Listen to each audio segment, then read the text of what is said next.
ಹಿನ್ನೆಲೆಯಲ್ಲಿ ತಾವು ನೋಡಿದ್ರಿ, ಭಾಳ ನಾವು ಹತ್ತಿರದಲ್ಲಿ ಚುನಾವಣೆ ಸಮೀಪದಲ್ಲಿ ಹೋಗಿ ನಾವು NDAಯ ಒಂದು ಮಿತ್ರಕೂಟದ ಪಕ್ಷವಾಗಿ ಭಾಗವಾಗಿ ಕೆಲಸ ಮಾಡಿದ್ವಿ.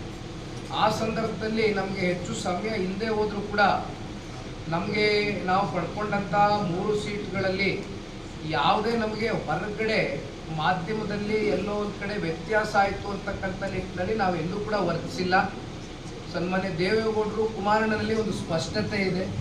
ನಮ್ಮ ಪಕ್ಷದ ಕಾರ್ಯಕರ್ತರುಗಳ ಒಂದು ಗೌರವವನ್ನು ಕಾಪಾಡ್ತಕ್ಕಂಥದ್ದು ನಮ್ಮ ಮೂಲ ಉದ್ದೇಶ, ನಮ್ಮ ಮೂಲ ಧ್ಯೇಯ. ಅದನ್ನು ಕೂಡ ಕಾಪಾಡ್ಕೊಂಡು ಒಟ್ಟಾರೆಯಾಗಿ ತಳಮಟ್ಟದ 2 ಪಕ್ಷದ ಕಾರ್ಯಕರ್ತರಿಗೂ ಕೂಡ ಒಂದು ಗೌರವ ಕೊಡ್ತೇವೆ.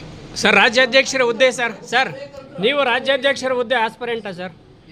ಪಕ್ಷದ ರಾಜ್ಯಾಧ್ಯಕ್ಷರಾಗಿ ಯಾರನ್ನ ನೇಮಕ ಮಾಡ್ತಾರೆ? ನಿಮ್ಮ ಹೆಸರು ಕೂಡ ಕೇಳಿ ಬರ್ತಾ ಇದೆ. ರಾಜ್ಯಾಧ್ಯಕ್ಷರಾಗಿ ಚುನಾವಣೆ ಪ್ರಕ್ರಿಯೆ ಈಗಾಗಲೇ ನಮ್ಮ ಮಾಜಿ ವಿಧಾನ ಪರಿಷತ್ನ ಸದಸ್ಯರಾಗಿರ್ತಕ್ಕಂಥ ಸನ್ಮಾನ್ಯ ಶ್ರೀ ತಿಪ್ಪೇಸ್ವಾಮಣ್ಣ ಅವರು ಕೂಡ ಇವತ್ತು ನಮ್ಮ ಜೊತೆ ಈ ಒಂದು ವೇದಿಕೆ ಹಂಚ್ಕೊಂಡಿದ್ದಾರೆ. ಅವರು ಈಗಾಗಲೇ ಚುನಾವಣಾ ಪ್ರಕ್ರಿಯೆಯಲ್ಲಿ ಭಾಳ ಸಕ್ರಿಯರಾಗಿ ಈಗಾಗಲೇ ಕಾರ್ಯೋನ್ಮುಖರಾಗಿ ಕೆಲಸ ಮಾಡ್ತಾ ಇದ್ದಾರೆ. ಆದರೆ ಒಂದು ಬಹುಶಃ ನಮ್ಮೆಲ್ಲರ ಅನಿಸಿಕೆ, ನಮ್ಮ ಎಲ್ಲರ ನಾಯಕರ ಒಂದು ಅನಿಸಿಕೆ, ಕೇಂದ್ರದಲ್ಲಿ ಸನ್ಮಾನ್ಯ ಕುಮಾರಣ್ಣವರು ಸಚಿವರಾದ ನಂತರ ಹೆಚ್ಚು ರಾಜ್ಯದಲ್ಲಿ ಪಕ್ಷ ಸಂಘಟನೆಗೆ ಸಮಯ ಕೊಡ್ಲಿಕ್ಕೆ ಆಗ್ತಾ ಇಲ್ವಲ್ಲ ಅಂತಕ್ಕಂಥ ಭಾವನೆ ಯಾರಿಗೂ ಕೂಡ ಉದ್ಭವ ಆಗದೆ ಇರ್ತಕ್ಕಂಥ ನಿಟ್ಟಿನಲ್ಲಿ ಸನ್ಮಾನ್ಯ ಕುಮಾರಣ್ಣ ಅವರು ಈಗಾಗಲೇ ನಿರಂತರವಾಗಿ ಅವ್ರಿಗೇನು 2 ದಿನ ಸಿಗುತ್ತೋ 1 ದಿನ ಸಿಗುತ್ತೋ, ಅವರು ಬಹುಶಃ ಕಳೆದ 6 ತಿಂಗಳಿಂದ ಒಂದು ಕಡೆ ರಾಷ್ಟ್ರವನ್ನು ಕಟ್ತಕ್ಕಂಥ ಕೆಲಸ, ಒಂದು ಕಡೆ ರಾಜ್ಯದ ಜನತೆ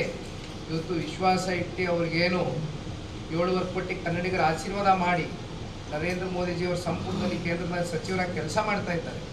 ಅವೆರಡೂ ಜವಾಬ್ದಾರಿಗಳನ್ನ ಅರ್ತು ಇವತ್ತು ಬಹುಶಃ ಅವರ ವಯಸ್ಸಿಗೂ ಮೀರದಂಥ ಶ್ರಮವನ್ನು ಕಳೆದ 6-7 ತಿಂಗಳುಗಳಿಂದ ನಿರಂತರವಾಗಿ ಪಟ್ಟಿರ್ತಕ್ಕಂಥದ್ದು ಬಹುಶಃ ಅವ್ರ ದೇಹದ ಮೇಲೆ ಒಂದು ಸ್ವಲ್ಪ ಇತ್ತೀಚಿನ ದಿನಗಳಲ್ಲಿ ಏನು ಭಾಳ ಗಾಬರಿ ಪಡ್ತಕ್ಕಂಥದ್ದು ಅಥವಾ ಇನ್ನೇನೋ ವಿಷಯ ಏನಿಲ್ಲ, ರೆಸ್ಪಿರೇಟರಿ ಇನ್ಫೆಕ್ಷನ್ ಆಗಿದೆ. ಹಾಗಾಗಿ 1 ವಾರಗಳ ಕಾಲ ಅವರು ವಿಶ್ರಾಂತಿ ಪಡೆದುಕೊಳ್ತಾ ಇದ್ದಾರೆ. ಹಾಗಾಗಿ ಬಹುಶಃ ಈ ರಾಜ್ಯಾಧ್ಯಕ್ಷರು ಬದಲಾವಣೆ ವಿಚಾರ ನಿಜಕ್ಕೂ ಕೂಡ ಅಪ್ರಸ್ತುತ.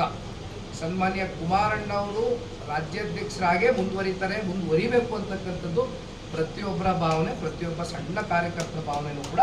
ಬದಲಾವಣೆ ಇಲ್ಲ ಹಾಗಾದ್ರೆ ಯಾವುದು? ಯಾವ ಬದಲಾವಣೆ ಇಲ್ಲ? ಯುವಕರಿಗೆ ಆದ್ಯತೆ ಕೊಡೋದು ಈ ರೀತಿ.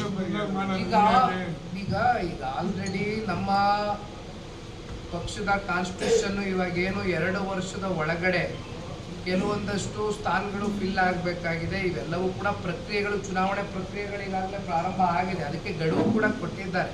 ನಮ್ಮ ಪಕ್ಷದ ಚೌಕಟ್ಟಿನಲ್ಲಿ ದೇವೇಗೌಡರು ಸಾಹೇಬರು, ಸನ್ಮಾನ್ಯ ಕುಮಾರಣ್ಣ ಅವರು, ತಿಪ್ಪೇಸ್ವಾಮಣ್ಣ ಅವರು ಜವಾಬ್ದಾರಿ ತಗೊಂಡು ಅವರು ಗಡುವನ್ನು ಕೊಟ್ಟು ಇನ್ನೇನು ಕೇವಲ ಬಹುಶಃ 1-1.5 ತಿಂಗಳ ಒಳಗಡೆ ಇವೆಲ್ಲವನ್ನು ಭರ್ತಿ ಮಾಡ್ತಕ್ಕಂಥ ಕೆಲಸ ಮಾಡಿ ಒಂದು ಸಬ್ಮಿಟ್ ಮಾಡ್ತಾ ಇದ್ದೇವೆ.